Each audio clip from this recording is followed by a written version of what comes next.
Enterprise, and this is Lights, Camera, Business. I have the honor of sitting down next to one of BMF's finest, Da Vinci. What's up, Saka Fed? Hey, Saka Fed. Hey, we got Brooklyn in the building, we got AT in the building. Yes, ma'am. All of that. I really am excited for this season. What are you excited the most about this season? I know it's hard to pick. There's so many things, but if you had to pick one. It's really hard to pick, but I do want to say I love your interview voice. You just switched completely. That actually just blew me. My fault. Yeah, I mean, it's the professional voice. That is great. Kudos to you for that.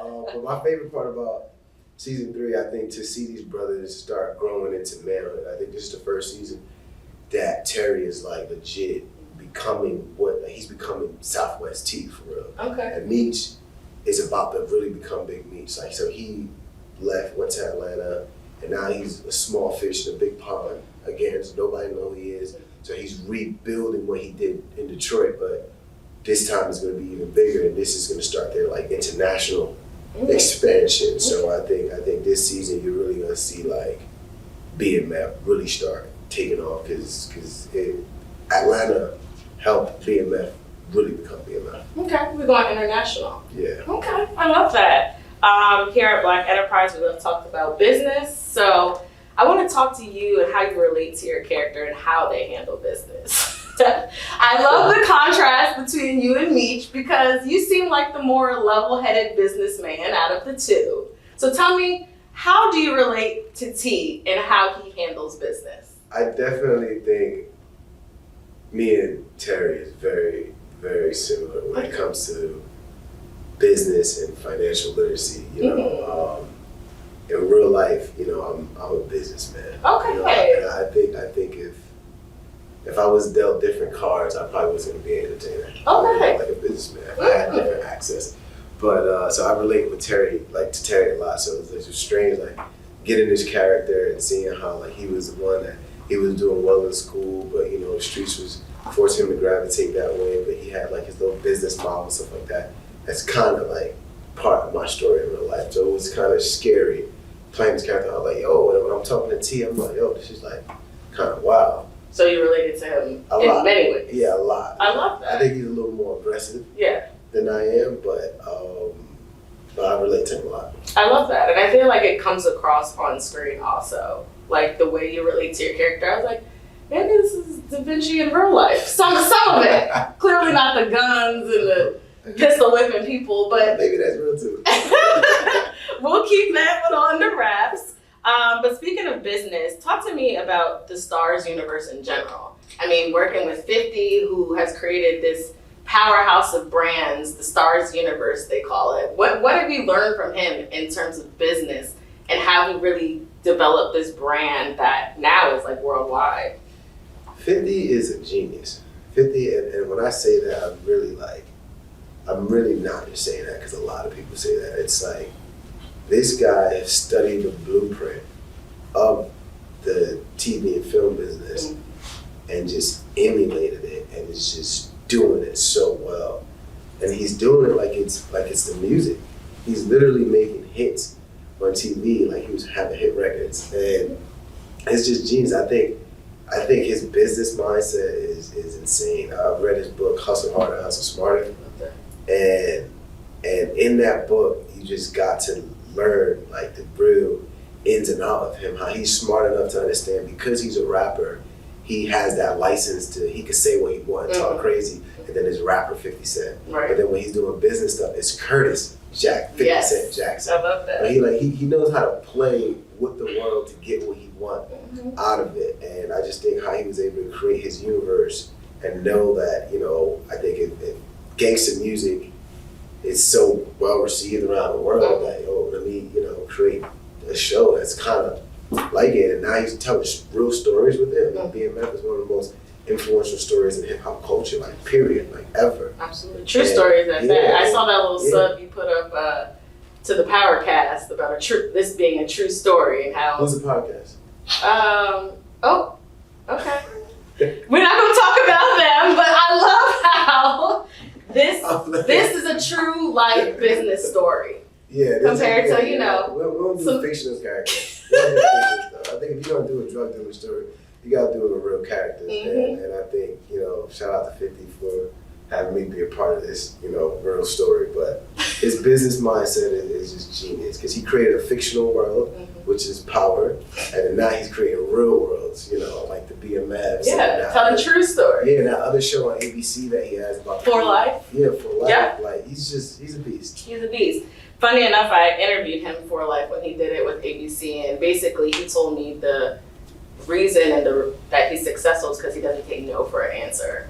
Talk to me about that and just implementing that into how you're moving now, especially being this big star. Not taking no for an answer. Right. Well, 50 is in a different place. So 50 can really say, I'm not going to take no for an answer. You're on your way there. Sometimes I got to be like, I don't like this no, but it's nothing I can do about it. 50 is in a different level where 50 is, like, I say I don't care, but like 50 really could say he don't care, not care. When I say I don't care, I just mean I don't mean that much right now. I don't care about it that much right now. Okay. But he's in a different position to where, so I can only imagine when he said I don't take no for the answer, he could bully his way in. But for me, I don't take no for an answer, and when I do come across a no, I'm not looking at it as like the person saying no, I'm looking at it more like God saying, nah, this is not for you. See what I'm saying? So that's how I look at it. But when I do get to 50's point, then I'm gonna be like, I'm not gonna take that no from the person either, probably. Yeah. But that's how I look at it in my head. Like that's just God saying it's not for you, and something better is to come. Okay, God's plan. Absolutely. Not our plan. Absolutely. I love that.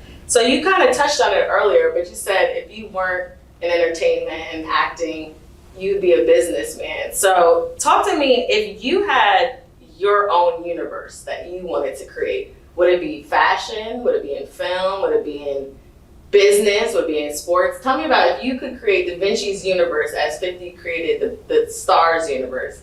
Kind of talk to me about that. What would that? Agriculture.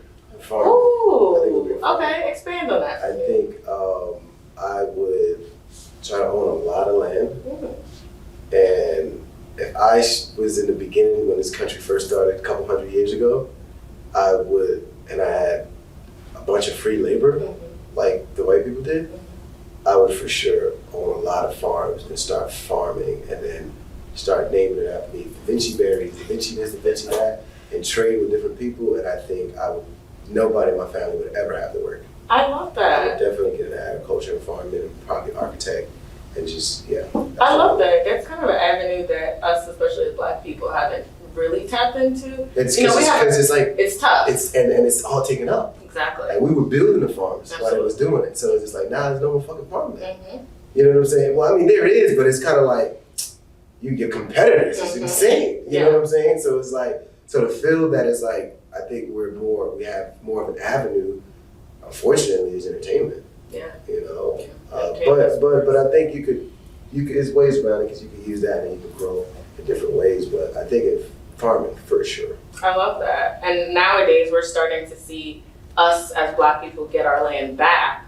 We've done a bunch of stories in Black Enterprise about how we're slowly getting our land back. We were forced off our land, hundreds of years ago, but now we're finally getting back and able to kind of tap into that agriculture field. But I love that because I didn't expect you to say that. It's such a field that's not really publicized by us. So. And I think if we really learn about it, it's kind of going to scare us to see how much power it is. Because you can just start planting shit in your backyard. But if you start planting a certain amount, you need a license. Yeah. Unfortunately. Unfortunately. You need a license to eat your own food. All right, guys. Well, Da Vinci's, Whole Foods, Da Vinci's, they're all coming. So stay tuned. Trader Joe's, Trader Da Vinci's instead. That's coming. But I want to speak about your other role models in business. 50's clearly, you've been working with him closely over the past couple of years. But who are some other ones, either personal or, in Will Smith. Okay. I respect Will Smith a lot. And Will Smith was, I finished reading his book too. I've read his book and 50's book back to back. And Will, he was breaking down when you want to be a movie star and things of that nature, you gotta look at it like being a politician. Okay. It's like you're running for office, you want to just win the people, you want to win this. And how he was breaking that down and just hearing his blueprint from how he he was like, one of the worst things a man can go through is being famous and losing it all. Because he was a rapper, he won a Grammy, he had a couple millions, and went broke and bankrupt and lost it all. And he had to strategize to really come back. And he became a movie star, which was crazy. Right. He probably had the greatest comeback in the world that a lot of people don't know about. I didn't know about it until I read it, but just seeing what he learned from that and the gems that he learned, I was like, okay, I need to make sure I understand what's going on. So I learned a lot from him. I would say Warren Buffett, Jeff Bezos, Jay-Z, Tyler Perry. Tyler Perry, I think, despite what anybody say about Tyler Perry is a genius. What he was able to do in the studio that he has now, I'm like, yo, it's just kind of insane. Especially coming from someone who's homeless for a point in time of his life. It's pretty monumental. Yeah, he's relentless. That's the hard worker. Those are all really, really great businesses. Kevin Hart, I love Kevin Hart as well. Okay. Kevin Hart is a true epitome of diversifying your portfolio. Yes. That guy is a genius. He's a genius. The way he's just tackling a whole bunch of different space. It's like, I think when you're doing that, you're so hard to kill. You should never have one stream of revenue. And I just love studying people that have multiple streams of revenue because everything is not going to stay hot all the time. So it's going to be ebbs and flows. So I love like studying people's lives that like executed that perfectly. Definitely. Is that something that you want to do in the future? Definitely. Diversifying that portfolio. 100%. I mean, we saw you in Strength of a Woman, which we loved. I feel like you're on the way. You're doing that. And there's a lot of different projects that I've done. I've also been hitting the stage doing comedy. I've also been mental health advocate. Yeah, there's a lot of stuff. I'm definitely like, I think trying to do a little baby version of what they're doing. Okay. Sure. Yeah. You're on your way there. Yes, outside of acting, what's your favorite? And agriculture. Outside of acting and agriculture. If you had to pick one. I would say I love doing advocating for mental health. I love that. And I think, there's a lot of people close in my life that suffer from that, like greatly, and that's still suffering from it. A lot of people I know have lost their lives due to it, or they lost a certain quality of life due to it that they'll never get back. And it's only because they couldn't stabilize their brain. So I definitely feel obliged that the platform that I have, I'm a needle in the haystack. I made it out of a situation that nobody around me made it out of. So it came with this passion for helping those in the same communities as me. So I actually prioritize that over everything because when I'm talking to different students, different colleges, and different groups of people, I just see all my brothers there, and you know, unfortunately, some of them are fucked up, and so. But that's my way of trying to help people to be like, yo, I know how to avoid you becoming that because I'm the baby in my family, so I've seen where they went wrong. So I'm able to like help people like, no, don't do that. Don't, like, I'm telling you, like, I saw what's gonna happen, you know? So I love doing that on my free time because I just feel like you're wasting your life if you're not helping another life. Like, what is the purpose of your life if you're not helping another life? Amen. And you're speaking on firsthand experience, sounds Absolutely. like, definitely. And I feel like that's so important, especially within the Black male community, because, you know, it's taboo, mental health therapy. Yeah. It's getting better, but it's still kind of taboo within our community. So Absolutely. shout out to you for that. Talk to me, you kind of touched on about your upbringings and your humble beginnings. My family's from Brooklyn also. Okay. So talk to me about just coming from New York, that transition just to this megastar, we're gonna call you, that's here now and shooting and doing his Hollywood thing. Talk to me about that journey. That's a hell of a compliment. Thank you for saying that. Of course. I would say it's bittersweet. Okay. I would say it's bittersweet, and it was better when it was a figment of my imagination. But when you're between 0 and 5 years old, those are the most impressionable years of a human being. And those years, I wasn't conditioned or trained or molded to ever be in a space remotely close to this.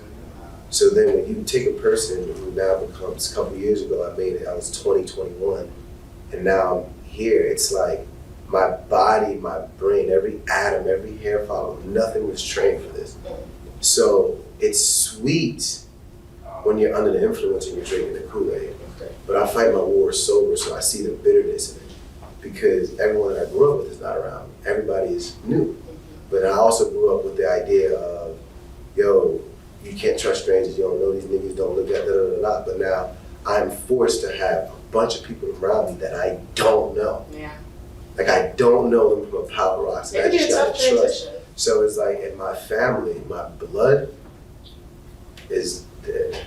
They're not in me. Yeah. So it's like, so there's this feeling to where it's just like celebrations. It's like, it's just more like work, you know? But I think, I can't wait till I have kids because I think that's where I think the sweetest part of this whole thing is gonna come from, because the family that I was born into can't reap the benefits of this like I can. So me reaping it on my own is kind of like, the hell? And like, you know, but I think I definitely want a family one day, so I think that's gonna change everything. But it's definitely bittersweet. I'm not gonna sit here and just lie to people and be like, I wish everybody could achieve all their goals, and just to see that it's not where you're gonna find happiness. It's not where you're gonna find happiness at all. I think you find that with the people around you, and you know, developing great mental habits and things of that nature. But it's great that there's great things about it. You know, you don't gotta wait in line for the club, and sometimes you get your food a lot sooner. It's beautiful, and you know, you make a little more money than the average wages. But it definitely has its pros and cons, and I feel like I would be doing people an injustice if I only talk about the glamour and not the real shit that comes with it. Because there's no ingredients, there's no rule book, there's no Bible to it. So it's like anybody out there that wanna hop into the space is like, do your due diligence and stay close to God, because that is the only thing that's gonna grab you. God is gravity for this game. Otherwise you're gonna float away and ain't no telling where you're gonna go. Amen. Yeah. Man, well, thank you for your transparency on that. Yeah. A lot of people, just like you said, they talk about the good things. It's because they're not sober. Seriously, they're not sober. When you're high as hell, you only see the good. But then it's gonna hit your ass when you're in your 40s and 50s, maybe even 30s, you know? So, and that's why I make sure like, oh, I'm doing this fight sober. I'll drink and shit when life is good and I'm happy. Yeah. I'm not saying I don't drink, but like when I'm going through something, I can't figure something out, not about the drink. I'm not, because then it's just gonna trick me. And it's an illusion, and it's just pushing the problem away. And that sober mind is everything. Absolutely. I love that for you. So tell me, just to close, what's next? We kind of talked about Trader, Da Vinci Joe's. We talked about you doing comedy. Tell me, what's coming up? What can we expect? I think at this chapter in my life, with the little bit of success that God afforded me to have, I'm learning how to take care of myself. Like I don't know how to take care of myself. Like I was built to be a workhorse. Like all my mother and father knew is work. You know, and they were divorced when I was born, and all I've seen my mother do is just work. She was making $37,000 a year, take care of 5 of us, plus my grandma who didn't speak a lick of English. So I was just conditioned to just only know how to work. And now when I talk to therapists, they're like, yo, you need to learn how to take care of yourself, because a lot of entertainers are dropping like flies. Absolutely. You know, and a lot of showrunners in the business are dropping like flies. And it's only because that amount of pressure that we're under, we don't know how to really deal with that, and we cope with it in the wrong way, and we don't know how to take care of ourselves. Like I've never had a physical outside of playing sports or a movie, like on my own. Wow. Which is not good. But that's so common, because a lot of black men, especially a lot of Asian men, they don't go to the doctor. They don't, it's not good. They don't check on my mother's themselves. 62 years old and she's never been a doctor, but she's super healthy. But it's just like, but I can't play by her rules because I sleep on different time. I'm in different time zones. I deal with different stresses. I deal with different things. So I honestly, like, yeah, I finished shooting a movie just now, but I don't even want to talk about that. I'm really gonna focus on taking care of myself. Because without that, it's like none of this makes sense. I love that. Well, we have this conference called Black Men Excel that focuses on business, but also focuses on mental health, taking care of yourself. So we might need you next year. I would love to. I would love to talk. Black Enterprise, let's make this happen, okay? Yeah. Well, thank you so much for your transparency. Thank you for what you're doing for our culture with this show, and outside of the industry, how you're advocating for mental health. I really, really think that's important, especially within the Black community, the Caribbean community. We need more like you. So I need to get you and all your castmates and your brothers and your friends and all them to get on the same wave as you. Yes, ma'am. And let's make this happen. Let's do it. Let's do it. Thank you so much for your time today. Thank you. All right. Guys, this is Lights, Camera, Business. I'm your girl, Sidnee Michelle. Until next time.